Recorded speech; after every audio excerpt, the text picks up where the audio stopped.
नमस्कार, ताल ठोक के देख रहे हैं आप। शाम के 5 बज चुके हैं। मैं हूं आपके साथ रोहित सरदाना और आज सवाल हम ये उठा रहे हैं कि इस देश में मुस्लिम महिलाओं को 3 तलाक के नाम पर हो रहे सबसे बड़े धोखे से आजादी कब मिली। 3 तलाक को सबसे बड़ा धोखा कहने का हमारा आधार भारत में मुस्लिम महिलाओं के सबसे बड़े संगठन की एक चिट्ठी है। 50,000 हस्ताक्षर के साथ भारतीय मुस्लिम महिला आंदोलन ने महिला आयोग को एक चिट्ठी भेजी है। इस चिट्ठी में लिखा है कि 92% महिलाएं मानती हैं जुबानी तलाक से औरत की जिंदगी बर्बाद हो जाती है। इस चिट्ठी में लिखा है कि कुरान 3 तलाक जैसे किसी सिस्टम की इजाजत नहीं देता, लेकिन कई लोग 3 तलाक का यह कह के समर्थन कर रहे हैं कि शरीयत कानून में किसी किस्म की छेड़छाड़ को बर्दाश्त नहीं किया जाएगा। ऐसे में जबकि 3 तलाक पर देश की सबसे बड़ी अदालत तक अर्जियां पहुंच चुकी हैं, हम ये पूछ रहे हैं कि क्या इस हस्ताक्षर अभियान का कोई असर पड़ेगा? क्या 3 तलाक के खिलाफ बहस किसी कामयाब अंजाम तक पहुंचेगी? हिंदुस्तान में ट्रिपल तलाक का टॉर्चर आखिर कब खत्म होगा? 3 तलाक और औरतों के हक को लेकर इसी सवाल के साथ देश में पहली बार एक बड़ा अभियान शुरू हुआ है।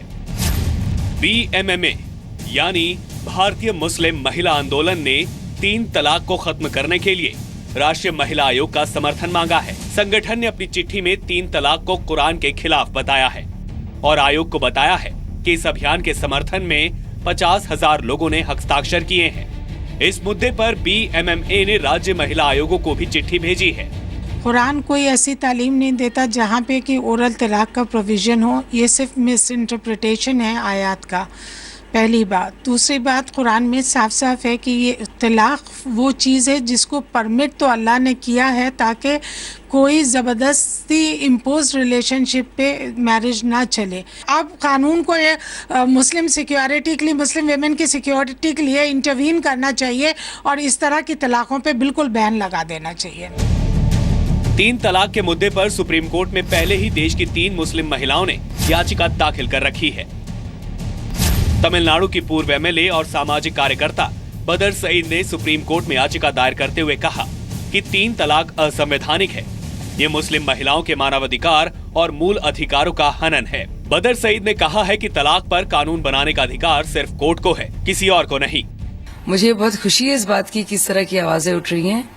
एक बार में ही 3 बार तलाक कह देना और उसको तलाक मान लेना एक औरत की जिंदगी के साथ खिलवाड़ है और ये बहुत जरूरी है कि औरतें इसके खिलाफ प्रोटेस्ट करें और इसको हटाया जाए, पूरी तरह से अबॉलिश किया जाए। बदर सईद की तरह ही जोधपुर की आफरीन रहमान ने भी 3 तलाक के सिस्टम को सुप्रीम कोर्ट में चैलेंज किया है, क्योंकि उनके शौहर अशहर अली वारसी ने स्पीड पोस्ट पर उन्हें तलाक दे दिया था। सबसे बड़ा जो भी एक अदालत है हमारे इंडिया की सुप्रीम कोर्ट है और इसके बजाय और जरिया क्या है, इसलिए मैं गई हूँ कि प्लीज़ उसमें आप चेंजेस करिए। आप मुस्लिम पर्सनल लॉ बोर्ड के थ्रू आप जो भी आप चाहते हैं या सेंट्रल गवर्नमेंट इस मामले में अब इंटरफेयर करे, मुस्लिम पर्सनल लॉ बोर्ड इंटरफेयर करे। इसी तरह ट्रिपल तलाक के खिलाफ देहरादून की सायरा बानो भी सुप्रीम कोर्ट पहुंची हुई हैं। उन्होंने अपनी याचिका में कहा है कि 3 तलाक को असंवैधानिक घोषित किया जाए, क्योंकि इससे मुस्लिम महिलाओं से गुलामों जैसा सलूक होता है। 3 तलाक के खिलाफ पहली बार देश में इतना बड़ा हस्ताक्षर अभियान शुरू हुआ है, लेकिन क्या यह अभियान अपने मुकाम तक पहुंच पाएगा? हम आज एक बार फिर ये सवाल उठा रहे हैं कि आखिर मुस्लिम महिलाओं को इस सबसे बड़े धोखे से आजादी कब मिलेगी? मैं तुम्हें तलाक देता हूं, मैं तुम्हें तलाक देता हूं। ताल ठोक के आज यही बहस।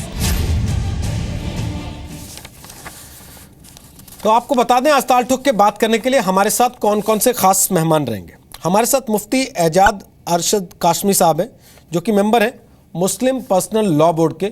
स्वागत है मुफ्ती कासमी आपका। इसके पहले भी 3 तलाक पर जब हमने बहस की है तो मुफ्ती कासमी हमारे साथ इस चर्चा में शामिल हो चुके हैं। हमारे साथ तारिक फतेह, जो कि कॉलमिस्ट हैं टोरंटो सन के, कनाडा से हमारे साथ वो स्काइप के जरिए इस चर्चा में शामिल हो रहे हैं। पाकिस्तानी मूल के कैनेडियन राइटर हैं, ब्रॉडकास्टर हैं, लिबरल एक्टिविस्ट हैं और कई चर्चित किताबें भी वो लिख चुके हैं। तारिक फतेह, आपका भी स्वागत है। लुबना सरवत हमारे साथ हैं, जो दर्शक 3 तलाक पर हो रही चर्चाएं देख रहे हैं पिछले काफ़ी समय से। वो लुबना सरवत के नाम से अच्छे से वाकिफ़ होंगे। अक्सर वो टीवी पर दिखाई दे रही हैं इन चर्चाओं में। इस्लामिक स्कॉलर हैं, जानी मानी, PhD किया उन्होंने इस्लामिक इकोनॉमिक्स एंड फिनेंस में। त्रिशक्ति यूनिवर्सिटी ऑफ जकार्ता इंडोनेशिया से 2011 में, और साथ ही वो इग्नू से MBA भी कर चुकी हैं। हमारे साथ खातून शेख हैं जो कि भारतीय मुस्लिम महिला आंदोलन की महाराष्ट्र की संयोजक हैं। आपको बता दें, भारतीय मुस्लिम महिला आंदोलन ने ही ये 50,000 दस्तखत वाली चिट्ठी या ज्ञापन आप कह सकते हैं महिला आयोग को भेजा है, जो ये कहता है कि मुस्लिम महिलाएं अब इस मौखिक तलाक से, 3 तलाक से आज़ादी चाहती हैं। पीरजादा मोहम्मद अमीन शाह हमारे साथ हैं जो कि जनरल सेक्रेटरी हैं Jammu Kashmir all India Muslim personal law board के। वो श्रीनगर स्टूडियो से हमारे साथ इस वक्त इस चर्चा में शामिल हो रहे हैं। स्वागत है पीरजादा अमीन आपका भी। सबसे पहले मैं खातून शेख, क्योंकि मुस्लिम महिला आंदोलन ने चिट्ठी लिखी है और 50,000 महिलाओं के दस्तखत लिए हैं, आपसे पूछना चाहता हूं आप लोगों ने क्या लिखा है और आप क्या चाहते हैं? हम लोगों ने सिर्फ यही लिखा है कि जो औरतों के साथ जिस तरह का ये अत्याचार हो रहा है तो वो अत्याचार ख़त्म करना चाहिए। और उसे ख़त्म करने का तरीका क्या है?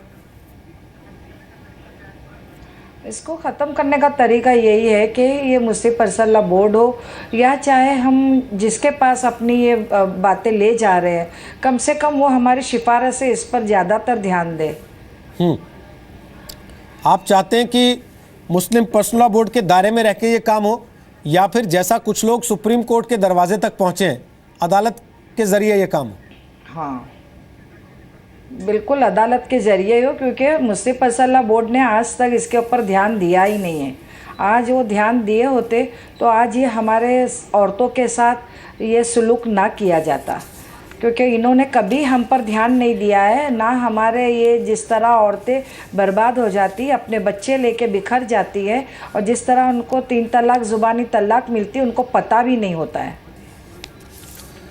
मुफ्ती काज़मी साहब, अब आप रखिए मुस्लिम पर्सनल लॉ बोर्ड का पक्ष क्या है इस मामले में? देखिए, जो भी हमारे यहाँ पर इस वक्त स्पीकर मौजूद है, उन लोगों का बयान भी अभी सामने आना है। मैं सिर्फ इतना बता दूं कि मुस्लिम पर्सनल लॉ बोर्ड का हमेशा से ये एक अपना उसूल रहा है कि चूँकि इस मुल्क के अंदर पर्सनल लॉ की मुकम्मल आज़ादी है और कहीं भी किसी भी तरह का उसमें कोई टकराव नहीं है, तो इसलिए पर्सनल लॉ में कहीं भी किसी भी तरह की चेंजिंग की कोई गुंजाइश ही नहीं है। जहाँ तक ये लोग कहते हैं कि कुरान में ऐसा नहीं लिखा है, जाहिर है कि ये कुरान और हदीस के लिए बहस तो वही लोग करेंगे जो इस्लामिक स्कॉलर्स या इस्लाम के एक्सपर्ट होंगे। और यहाँ पर मैं समझता हूँ कि हमारे जो स्पीकर है उसमें इस्लाम के एक्सपर्ट कोई नहीं है। मैं सिर्फ जो है इस्लामिक थियोलॉजी से बिलोंग करता हूँ, इसमें बाकी और कोई इकनॉमिस्ट हैं और कोई सोशलिस्ट है, ये अलग अलग मैदान के लोग हैं। जहाँ तक कुरान का ताल्लुक़ है और हदीस का ताल्लुक़ है, ये मुस्लिम पर्सनल लॉ ये सिर्फ कुरान से माखूज़ नहीं है, कुरान से नहीं बना है, बल्कि ये हदीस से भी बना है।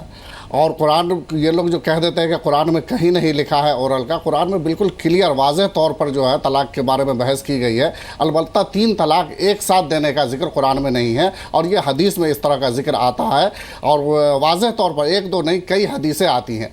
इतना तो सबसे पहले मैं इस बात को कंडम कर दूँ कि 3 तलाक़ एक साथ देना यकीनन ये बहुत ही बुरी चीज़ है। इस्लाम में इसकी ममानियत आई है और इसे बहुत ही गंदी चीज़ कहा गया है। और रसूलुल्लाह के ज़माने में जब एक सहाबी आए और उन्होंने ये कहा कि मैंने अपनी बीवी को 3 तलाक दे दी है, तो रसूलुल्लाह सल्लल्लाहु अलैहि वसल्लम गुस्से से बहुत ज़्यादा नाराज़ हुए और वो गुस्से से खड़े हो गए कि तुमने हमारी ज़िंदगी में कुरान और हदीस का मजाक उड़ाना शुरू कर दिया। यानी इतने ज़्यादा नाराज़ हुए 3 तलाक एक साथ देने पर। इसलिए कहा जाता है कि ये तलाक जो है ये दुनिया में सबसे बदतरीन चीज़ है, और गर्चे जायज़ है लेकिन बदतरीन चीज़ है। और उसकी वजह सिर्फ ये है कि अगर तलाक का ऑप्शन न रखा जाए तो जाहिर है कि एक औरत के साथ ज़िंदगी में न जाने कैसा शौहर आ जाएगा और उससे वो आज़ादी चाहेगी, और तलाक का कोई ऑप्शन ही नहीं रहेगा, तब तो ज़िंदगी दोभर हो जाएगी। इसलिए तलाक एक तरह से ये रहमत भी है। जहाँ तक वो है कि एक मजलिस में ट्रिपल तलाक अगर एक साथ दी जाती है, जिसके बारे में ऑब्जेक्शन है या हमारी कुछ मुस्लिम ख़वातीन को कन्फ्यूज़न है, गलतफहमी है, मैं नहीं समझता हूँ कि उनको पर्सनल लॉ पे कोई एतराज़ होगा। उनको सिर्फ और सिर्फ गलतफहमी है, और गलतफहमी किसी न किसी जानिब से उनकी बैकिंग की जाती है और उन्हें गलतफहमी उनके अंदर पैदा की जा रही है। एक मुस्तकिल एक तबका ऐसा है जो इस वक्त जो है सिविल कोड के लिए तहरीक चला रहा है, जो कॉमन सिविल कोड के लिए या यूनिफॉर्म सिविल कोड के लिए तो मूवमेंट छेड़े हुआ है, और उसके लिए ये जो है मुस्लिम महिलाओं को आगे कर रहा है कौन कि है जो है पर्सनल लॉ पर एतराज़ किया जाए। वो तबका कौन है सर, जब जो आप कह रहे हैं कि कॉमन सिविल कोड चाहता है उसके लिए 3 तलाक को वाइप ऑफ कराना चाह रहा है? कौन लोग हैं सर वो? हाँ, कॉमन सिविल कोड के लिए जो लोग मूवमेंट चला रहे हैं, आरएसएस के लोग हैं, वीएचपी के लोग हैं, ये खुलेआम जो है इस तरह के मूवमेंट चला रहे हैं। तो और ये उसके लिए अब जो है एक बहाना जो तलाश कर मोहतरमा लिया खातून उन्होंने शेख कि बैठी ये- हैं, आप कह रहे हैं वो आरएसएस की हैं?